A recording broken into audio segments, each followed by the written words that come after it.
ഓണസദ്യക്ക് സാമ്പാർ ഒരു മെയിൻ ഘടകം തന്നെയാണല്ലേ. എന്നാലേ ഒരു സാമ്പാർ വെക്കുന്ന റെസിപ്പി കണ്ടാലോ. ഇതില് സാമ്പാറിനുള്ള എല്ലാ പച്ചക്കറികളും തന്നെ ഇല്ല എങ്കിലും ഉള്ളത് വെച്ച് നമുക്ക് അഡ്ജസ്റ്റ് ചെയ്യാം കേട്ടോ. പരിപ്പും പച്ചക്കറിയും വേവിക്കുമ്പോഴേ അതിനകത്ത് കറിവേപ്പില, മല്ലിയില, ഉപ്പ്, മഞ്ഞപ്പൊടി, കായം ഇത്രയും കൂടെ ചേർക്കണേ.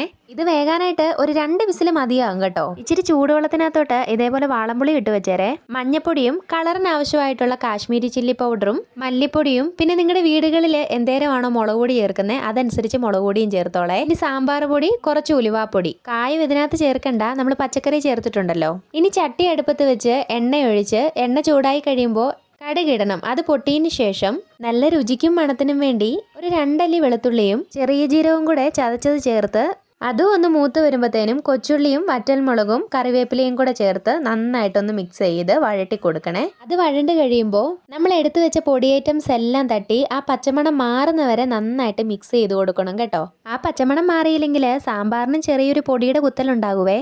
അതുകൊണ്ടേ നന്നായിട്ട് അറിഞ്ഞു തന്നെ ഇളക്കിക്കോ. എന്നിട്ടേ ഈ മിക്സ് നമ്മൾ വേവിച്ച പച്ചക്കറിയിലോട്ട് ചേർത്ത് നന്നായിട്ട് ഇളക്കി യോജിപ്പിച്ചേരെ. നല്ലോണം തിള വന്നതിന് ശേഷം നമ്മൾ എടുത്തു വെച്ചിരുന്ന പുളിയില്ലേ അത് പിഴിഞ്ഞ് ആ വെള്ളം മാത്രം ഒഴിക്കണം. അപ്പം അത്രേ ഉള്ളൂ, പരിപാടി കഴിഞ്ഞു. ഉപ്പൊക്കെ നോക്കിയിട്ടേ വേണമെങ്കിൽ ചേർത്തോളണേ. ഇനി ചില ആൾക്കാർക്ക് സാമ്പാർ കുറുകിയിരിക്കുന്നതാണ് ഇഷ്ടം, ചില ആൾക്കാർക്ക് ഇച്ചിരി ചാറ് കൂടിയിരിക്കുന്നതാണ് ഇഷ്ടം. നിങ്ങളുടെ വീട്ടിൽ എങ്ങനെയാണോ ഇഷ്ടം അതേപോലെ അങ്ങ് എടുത്തോ. ഈ ഓണത്തിനെ ഇങ്ങനൊന്ന് സാമ്പാർ വെച്ച് നോക്ക്. ചാനൽ സബ്സ്ക്രൈബ് ചെയ്യാൻ മറക്കണ്ട കേട്ടോ.